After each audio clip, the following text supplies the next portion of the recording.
फुलवा ए फुलवा भूलत खाने किस रे ए बाबूजी माई कौन हमसे बात करे खाती खाए नहीं क्यों बोलस रे। भोरे भोरे ओढ़ी के कुसुम रंग चदरिया असुती के से जरिया। भोरे भोरे ओढ़ी के कुसुम रंग चदरिया असुती के से जरिया। नजरिया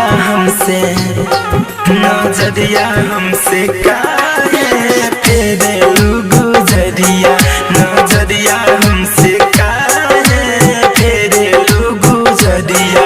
ओ माथे से गिरल बाटे अचरिया। हो माथे से गिरल बाटे अचरिया।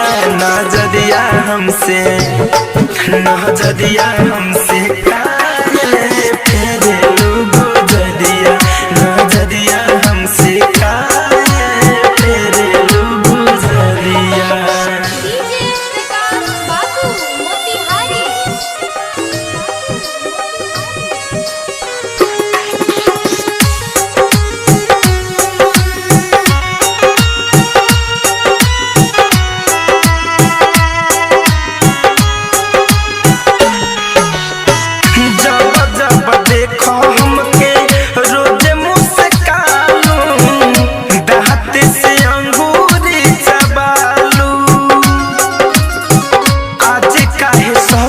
भसुर खारे बारे तब के करो से नाही लजालू कि सटल बारे देवरो हो पजरिया। सटल बारे देवरो हो पजरिया। नजरिया हमसे काहे फेरे गुजरिया। नजरिया हमसे काहे तेरे गुजरिया।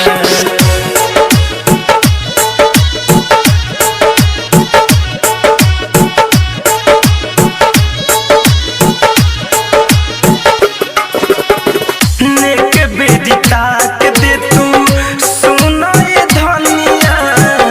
काहे ऐसन करेलू मजाक हो।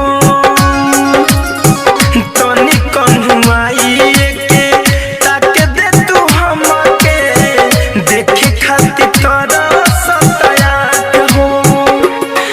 कि धरे कंध नंद सुमित के सहरिया।